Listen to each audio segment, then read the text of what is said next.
So before I went back to Germany, I actually got the chance to go up and see Jay when he was at Headley Court and see him with my own eyes. So before that moment, obviously, I hadn't seen him since the HLS. So when he got blown up, and then we took him to the HLS, and I had that horrible moment with him. I only had that image of him in my mind from the moment we put him on that heli until the moment I see him in that hospital. And for me, it was like, I think it's so hard, like once you've seen somebody in such a kind of like in a certain way or in like a certain state, it's so hard for you to kind of like believe that they are alive, even though people tell you that they're doing well. And I think you just kind of like question how, you know, like how are they alive? And I think when I went up to see him, like it was mad important that I went up to see him, because like before that, like I say, I just like those weeks on put, I just didn't believe that he was alive, and I was dying to get up and see him. And then when I did get up and see him, it was kind of like I got the opportunity to come up for like a breath of fresh air, you know. It was like it was incredible. And then I remember getting back in the car after, as much as it's like hard being there also, because you go up to see like one person, but then also you're seeing like it's a full hospital just full of like injured soldiers, you know. So it's like it's hard to do, it's a hard visit.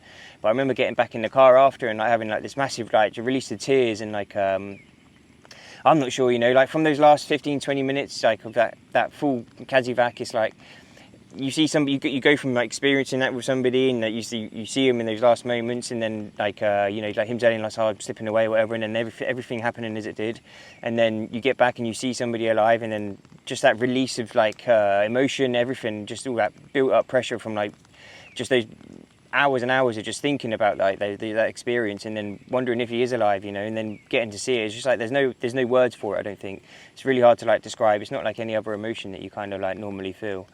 But so I went up and seen him, and that done me a world of good, you know. It didn't like stop anything as much, you know, but it definitely helped like so much to see him with my own eyes. And then we went back to Germany, and this might seem like not a very big deal, but it was like there's just one thing that I kind of like thought about for a long time after this, and so we went back to Germany, and obviously like uniform goes back on everything. But when we had our medals parade, and so we're all stood on parade, etc., getting on our medals parade, and everyone's giving speeches. The CEO's giving his speech, and I think someone was talking, I can't remember who was giving the speech, but they're talking about like the CEO's wife and everything that she done for everybody whilst we was on tour back home. And that's not taking anything away from her, okay? That was incredible. It could have been anything they was talking about. But after that speech, everybody gave a big clap, even us that was on parade. And then after that speech, it was the next up was like them to call out like Jay about Jay getting injured, and then they like he fell in on parade. But it was like because we was all stood on parade, nobody else clapped. Like nobody clapped. It was kind of just like this weird moment.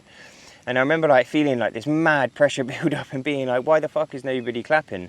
And then I remember like it was hard enough seeing him as it is, you know. Like bear in mind, like Jay went from like January 31st getting blown up to just like I don't know, like it was just over 3 months or something like that later to walking on the parade square on his stumpy legs, not his actual stump, like the stumpy prosthetic legs. And you know, like for me, just seeing that alone like made me nearly fucking cry. And then my arms were like going, I was dying to like clap, but then you know, you just got that fucking soldier in there where he's probably gonna get bollocked, and he'd just be like, stop fucking clapping, because it wasn't a moment to clap apparently. But it was definitely a moment that I thought about for a long time, you know. And I don't know, a clap wouldn't make up for it now, obviously, to fucking to what he has been through and everything, you know, to go through that kind of like injury, and then to continue to keep fighting and going, cracking on with your life and keep building, like it's incredible.